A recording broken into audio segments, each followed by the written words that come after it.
Welcome back to another episode of Psychocinematic. Today I have writer slash director of the film Hair Trigger, Steven Gerald Warkel, on with me.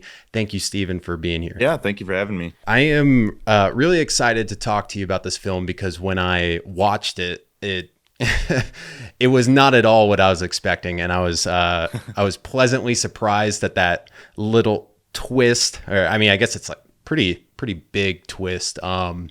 But so before we get into talking about the film, I guess we should talk about how I even heard about your film. And so basically for the listeners, you commented, I believe, on TikTok on a video and asked Yeah. if I'd be interested in watching the film.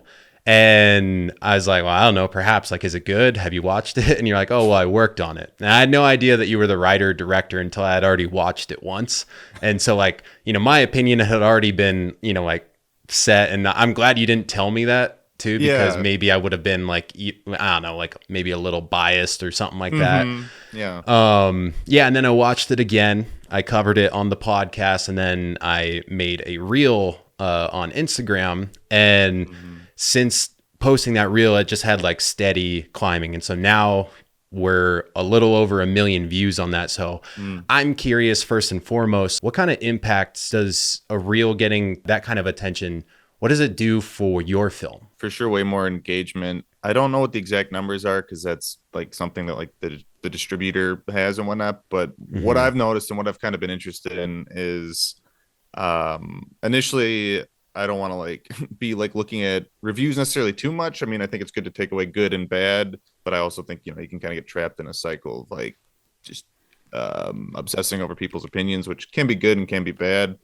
But our film didn't have any traction, any really reviews, because we played at like a couple festivals and that was that. But I've noticed that I think since that reel came out, that on Letterboxd and IMDb, I think at least like a combined, I don't know, like 100 reviews have come in, like not necessarily like written reviews, but just people confirming that they've seen it and whatnot, which is awesome and pretty crazy. Yeah, that's cool. Yeah, so it definitely gets the film out there. That's cool. How do you manage the reviews, the good and the bad? Do you take them with a grain of salt? Do you hold on to one harder than like, do the negative reviews stick out in your head, or, is it the win in your sales for the good reviews? It's kind of all gravy at this point, especially because we just wanted to make a movie that people saw. It's dope to see, because like I feel like internally, like I know the problems I have with the film, the stuff that I'm like, oh, we could have did that better, this could have been done better, and there's stuff where I'm like, I think we did this good, and like maybe that lands, it doesn't, we'll see. So I personally prefer negative or more critical reviews, even from friends. I would always ask them, like when they saw the film, like, what was your least favorite part? Because it's good to know what people enjoy, but also that doesn't really help me or us grow, I feel like, as filmmakers. So no, it's all good, it's kind of funny to see, because as like the film is kind of like a genre mash and kind of playing tropes against each other. And to me, I always thought that will probably be cool and interesting to some people, and some people might go into it and be like, oh, I thought this was a horror, this isn't that scary. Or people be like, oh, I thought this was like a pure crime, and it's not just that. And so I feel like it's kind of interesting to see like who clicks with it and who is like, this isn't one or the other in my mind. Yeah, I guess that makes sense. It's funny because, like, it worked with me. And so I hadn't even really considered that, people would be mad about the genre blending. And yeah, you just got to sit back and enjoy the film, man. Exactly. Yeah. So I saw on your Instagram, you called it like, was it Reservoir Dogs meets Texas Chainsaw Massacre? Yeah. Yep. Do you live in the Midwest? Yeah, I'm born and raised in the Twin Cities. Went to school in Moorhead, which is next to Fargo, and then I'm back in the Twin Cities right now. Gotcha. Okay, so I was just gonna ask, like, did you go out of your way to find a location that looked Texas Chainsaw Massacre-esque, or if you were from that area already and that was the easiest location, or if you wrote for that location? We kind of really lucked out. So the concept came across, whereas like we want to do something that we can pitch to an investor and and sell, and then also something that will be, at least the tagline would be interesting to people. And the hope was that hearing Reservoir Dogs versus Texas Chainsaw, that would at least get people's eyes or ears on it. So we kind of wrote the film before we had any locations. There was like some ideas of like the diner and like stuff that was like local to Fargo Moorhead. Um, and I just written this house, I was like, oh, it's out in the country and there's an upstairs, there's a downstairs, there's a living room. And the producer of the film, my buddy Brady, he had some relatives or family friends that they owned a house out in East Grand Forks, kind of just outside of town, but still looks like it's in the middle of nowhere. And the house just kind of exactly matched what was on the script, and which was pretty crazy. And then he was like, "Hey, can we use this house?" And they were big horror fans who taught him, basically showed him horror movies growing up. So they were like stoked to hear this, and yeah, they just Nice. ended up giving us the place for a couple of weeks. When you're talking about pitching to investors, is that how you funded this film? You came up with like the basic idea, like, and then you went around to see who would want to, be a part of it? Yeah, it was there was a point where some of us who had graduated, it might have just been one to three of us. There was this wedding company in Bismarck, based out of Bismarck, and the guy who shot this film, the DP Joe, he knew that like the guy who ran the company was kind of interested in film work, and he'd seen Joe's short films and he'd seen some of my short films, and he was like a fan and thought it was cool and wanted to do something. And he basically made it aware that he would be interested in hearing out a pitch if we did something. So then I typed up sort of like I don't remember if I did the first draft right away or if we kind of did like I think like a slideshow and like a pitch deck, and we're like, here's the beats and what the film is and like why we should do horror and why it's interesting and why people might like it. And so yeah, and then he ended up greenlighting it over the course of a few months, and then we had like 6 months after that to sort of like actually buy and wrangle stuff and having a budget locked in. Nice. Okay. So you were saying that you had like just graduated college. Is that film school or is that like university? Yeah, it was I got my bachelor's in film production from the University of Moorhead. Gotcha. Okay. What made you pursue this as like a full length feature rather than a short film? It seems like, like with indie filmmakers, it is, so much greater of a risk to try and do the full length thing instead of like a 30-minute, short. Yeah, it was just kind of more along the lines that the investor was willing to sort of take the gamble on it, and that like we felt confident in our filmmaking skills, that we could pull it off to whatever degree. um Personally, like I have a couple shorts out there where it's like these are like pitch films, like they're 14 minutes or whatever, and that's stuff where it's like, yeah, I'd want to use it. I've kind of practiced it on my own, and B, can show it to people.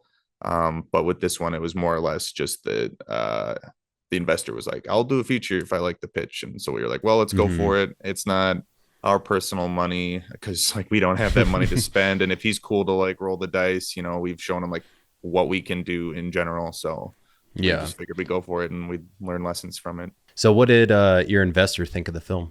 They dug it. They I was hoping they would, because obviously like the whole time I'm like super grateful that they're letting us do this, but I was like, I hope that they don't get the footage and they're just like, what did I just throw tens of thousands of dollars at? Hmm. um but yeah, they dug it. And because I think we spent like 40 grand on like actually like shooting the film, and like we had like a 50K budget like allotted to do the film. And then after that, I think he bumped it up slightly because the investor was like, well, like let's put some like legit music on it because I like what's there. And I think that we were like, yeah, music's especially being horror, gonna elevate it or not elevate it. And Hmm. yeah, he dug what he saw, so he put a little extra cash into it at the end to pull in Coop Awesome. Studios, who did the music. So you have it on Amazon and like a Mm-hmm. couple other things for rent right now. Is it ever Mm-hmm. going to like streaming, like stream on demand? I think that's what it is, where it's just free Yeah, to the watch with ads. I'm not sure. The funny thing is too, like with having not done anything like this, we, especially on the back end, like we understood the filmmaking process, but then after that, we were like, we just have to hope like a distributor sees it at a festival and reaches out. And we did with Porter Pictures, who like owns the film right now or controls it, and they put it on Amazon and YouTube, and they just kind of give us updates. And they're like, well, we'll put it out there, and if we can find deals, we'll pitch it around, see if people see it. So I think it's kind of like a progressive thing where maybe it will if it gets traction or people like it or the right studio person sees it and they want it on a Hmm. streaming service. So what year did that film come out? It became public like this year online. I think like a few months ago on Amazon and YouTube, and but we had released it in 2022 to like the Fargo Film Festival and the Twin Cities Film Festival, and then we shot in 2019. So it was a Hmm. long process. Now that you've done all of that, have you been working on something new? Yeah, I have like again kind of going back to like the pitch films, like there's a senior thesis short film that me and the producer had did when we were at MSUM. Is more of like a coming of age drama, and at a later date also did like another version of that as a short film, as a more specific pitch film, as like a slice of a feature versus just being its own standalone thing. And the senior film was Small Talk. Yeah, it's just like a drama about like a guy sort of accepting the mortality of his parents and like a dying mom and whatnot. And that was definitely like a heavy passion project, whereas like the Caretaker was like super dope, but it was definitely like a fun experiment. It was a learning experience. It was something that we could all kind of sort of do over a summer camp. And so I'm hoping that we're aiming for maybe next year if we can get like kind of even a similar micro budget to trying to do this Small Talk feature. Hmm. Do you plan on staying where you're at, or do you have aspirations to go to LA, New York, or Atlanta and Mhm. try and work on like massive productions? Yeah, I at the moment I kind of just like being in the Twin Cities. I think I'm in the boat of like if it made sense or like a job opportunity became open, like I would definitely consider slash be willing to like go out somewhere. Um, but I'm definitely like a little more trepidatious of just like doing that blindly. I know sometimes it works and sometimes you have to do it. And I know some people that do it and they come home and like don't necessarily regret it, but it's just that, it's tough to sustain. There's Minnesota's not a huge market, but there's been like a couple like very, very tiny, low budget, like $1 million, $2 million films that come through every so often. And I PA'd on one of those. And what was it like last winter or 2 winters ago? And it was a lot of fun, but I don't know. I really like making movies with my friends, and it was kind of interesting to do it in more of like a business environment. Like I still met some of the dopest people I know now, and like the grips were awesome, and that was like the department I was in helping out.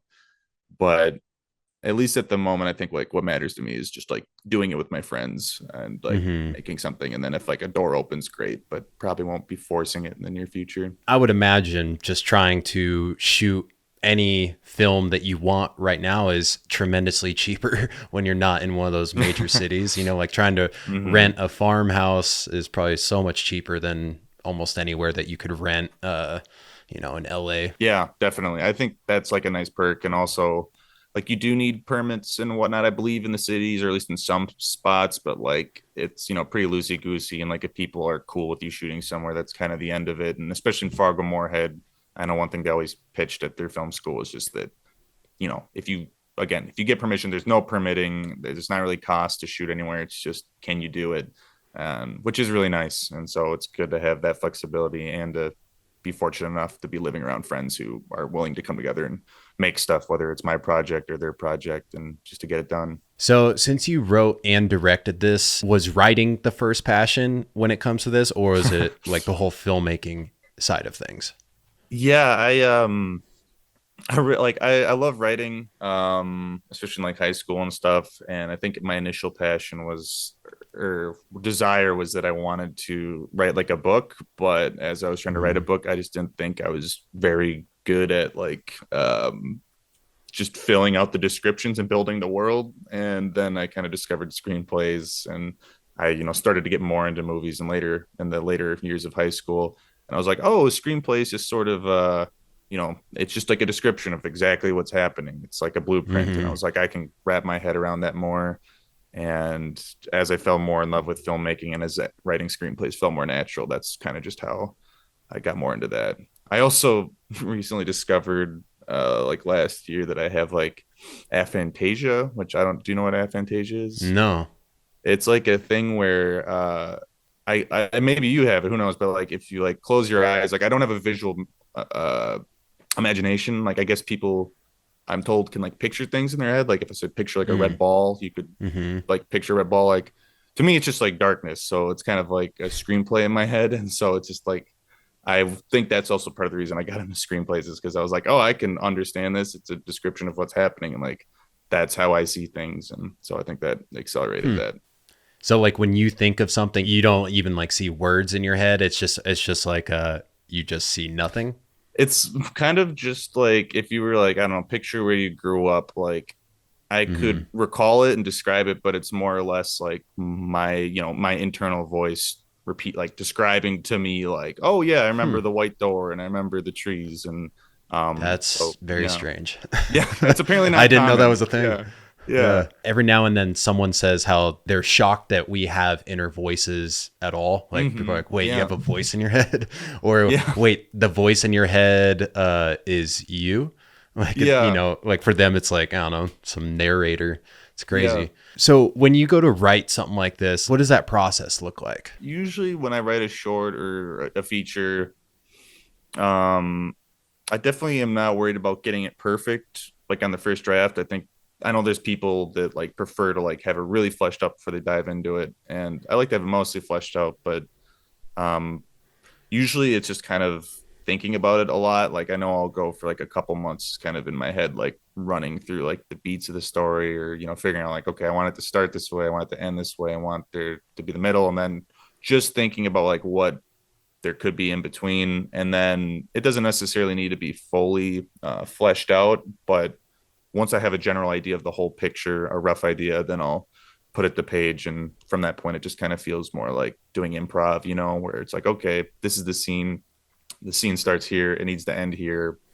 How are these characters naturally going to interact, but also still get to this point? And yeah, so that's kind of the Hmm. process for me, I suppose. So you're thinking about the, like the starting, the end, the beats in Mm-hmm. between. So when you get to that improv point, have you done like a lot of like diving into your characters, like the backstories, all that stuff? Yeah, usually I don't necessarily write it out for myself. I mean, I'll definitely kind of know like who. Usually, a lot of times I'll just try to place myself in like any character's shoe. I mean, obviously, like it's harder when they're more eccentric characters or less like you. I don't know. It's hard to say. I guess I don't worry about backgrounds too much. Like in small talk, it's kind of easy because it's more of like a personal story. So it's easy to be like, okay, this is like not exactly what happened to me, but it's loosely based on it, so I can understand like where they are and what they're going through. And then with like say hair trigger, like you have like a character who's Emily Lee, who plays the lead. Uh she's down on her luck, and it's like, okay, like what kind of position would she need to be in to be willing to do something like this? And so it's just kind of trying Hmm. to think back to being like, okay, like there's times where like I've never committed a massive jewelry robbery or murdered cannibals, but um, yeah, just being like, okay, what's a situation that would get her there? And then once I'm there, I'm just kind of more in the film, I suppose. When it then comes to the directing side, and you've Mm-hmm. got your actors there, do you just give them straight up the script, or are you telling them more about their characters and like how they should portray them on screen? Personally, I feel like the best acting and actors are people that are more natural, that come off like they're don't acting. And sometimes, I mean, some actors are great and like want that direction and want the background, but sometimes I feel as if I like to give them the script and just let them kind of like take it as they will and like adjust it on the day. um like we'll rehearse and like talk it over, but for the most part I don't want them to be thinking too much about like necessarily like a character I have in my head and trying to match that, as much as like I've casted them because I think that like they are that character, and I just kind of sort of want them to be themselves. And sometimes Hmm. that's easier said than done if you find the right person. But people like Emily and Joe Schwartz, who plays Fredo in the film, like I think are just awesome at like being themselves and sort of putting their shoes in the character, which I think is better than like trying to pretend to be a character, if that makes sense. Right. I could see that also, like you just get so in your head as an actor, like trying to remember all these things and, your motivations rather than just being in the moment Mm-hmm. for acting. Yeah. Um, Gotcha. That's cool. I'm curious, what kind of, unforeseen hiccups happened while you were shooting this film? The biggest things was, for the most part, we lucked out with weather. We just shot for like 15 days straight, kind of like 15 and a half. And most of it was outside and it was in the summer. There's a couple days where storms rolled through, specifically when we were shooting the prologue, which was not, planned or we assumed was going to happen. But so, we saw this storm coming in as these teens are driving up to this house in a car, and it was kind of a race of like, okay, let's go. It's coming across the plains. The plains are flat. We can see the storm coming at us, so we gotta hustle, get that, and then it's raining in the film, and that was kind of just like, okay, it's raining the rest of the day, so let's hopefully like address that. We'll put thunder over like the opening when they're walking, to that way it's not like completely jarring when it cuts and there's rain, and hopefully trying to like Mm-hmm. get around that and address that. um Personally for me, I think the most unfortunate such crazy thing is, I believe a couple months before I shoot, it was Father's Day, and I went to the driving range with my dad. I don't golf, but he likes to golf, and he was giving me tips on how to drive. And he was like, "Oh, you should use your back like this." And I think I must have misunderstood him, but it's the first time in my life that I was just like crushing drives, and I was like, "This is awesome." And then I think what happened is that like I pulled a muscle near my spine, and it pulled my spine out of alignment. So for like a month and a half before the shoot, I was like in my bed, and then in the shoot I had like a cane, and it was like the Damn. most pain I've ever been in. But it was this weird like, exhilarate, and we couldn't like postpone or move the shoot because it's just we don't have that kind of money in the logistics. And so it was this weird balance of like exhilaration and like adrenaline of like doing this and wanting to do it right. And then like whenever I'd come down, I'd be like, oh yeah, like my back is out of alignment, and like, yeah, so that was intense. And I actually like was in the hospital for like the an afternoon of one of the middle days of the shoot, getting a lot of pain killing drugs to get me through the rest of it. So that was a hurdle, Jesus. but that was, Yeah, I'd say so. something. One of the other things that I was wondering is like, how long did it take to write the full screenplay? Shooting was 15 days. And then like, how long was the edit process? How long until you had the final product? Oh man. So yeah, probably writing the first script. I mean, again, it was a lot of thinking about it, and then probably a couple weeks of like burning out a first draft. But that was being rewritten, probably up until like the week before the shoot. And I was telling my producer, like, I swear this is the last revision. This is it for sure. So but the script was probably written, and then we gave ourselves enough time. There's a year before we started shooting, so we kind of had 6 months to pitch it, and then sort of wait for our investor to either give us the green light or not give us the green light. And there was kind of like, we were like, okay, like 6 months out, we need like a hard, we need to start spending money or just not spending money, because we also knew that with the lack of money, we needed that 6 months to really get everything together, because we just didn't have millions of dollars to like throw at problems if they popped up. So there was a lot of concern for prep and like kind of lining everything up before we got to the shoot to hopefully alleviate problems that would come up, and plan for those. So about a year pre-production, the shoot. So yeah, for like 15, 16 days. And then the edit is tough to say, because we all had like our day jobs, and some of us were working for this wedding company. So it wasn't necessarily like a priority, because it wasn't like guaranteed, gonna make the money or anything. Like that was definitely known to the owner that it's like, it's a gamble. And so it's not what pays the bills. Um, so it was like a little bit on the back burner there, but we got like a rough cut out within like a month or two. But then as we are kind of like refining the edit and whatnot, and once we had like started working with like the Coop Studios to do music, that's when COVID really started to come in, Mm, and that kind of stopped any money coming into the company. And so we just didn't really have the resources to finish the film, or the time. A big thing was is that we had the owner had planned to the owner wanted to spend more money on the soundtrack, but then when COVID stopped money coming in, we couldn't really like finish payments on the soundtrack, because they just didn't have that money. So it was kind of in like a put on a shelf until like those payments could be made and Coop Studios could be paid off, because obviously we didn't own the music until it was paid for. Eventually that happened, and then shortly after that, the film was effectively done. But that was probably like summer 2021, I believe, is when we like showed like a cut to like actors and crew specifically. And then after that, we submitted to festivals for like a year, just like kind of like a handful of regional ones. And then shortly after that is when we got the distributor reached out to us. And then like 6 months after that, it was on, Amazon and YouTube. So, Jesus, that is such a long process. it's so funny because I would hear about like people and like, directors, commentators, interviews, and they're like, oh yeah, like we made this film and like the thing went on for years, and like it went pretty smooth for what it was for us. So I was just like, man, like I don't understand how that happens. Like we'll be done with this in like 7 months, and then it was like a 4 or 5 year ordeal, and I was like, okay, all right, there it is. If you could go back Mhm. and I don't know, fix something about the film, like because I'm sure you learned plenty while you're shooting this. Like if Mhm. you could either change something or, maybe give yourself an extra day to do something Mhm. that would have heightened it, like what would that thing be? I think an extra day would be nice, especially for the sake of like rest and relaxation, because there was a lot of, most of our shoot days were like 12 to 16-hour days, depending if you're like a department head or you're like a crew member.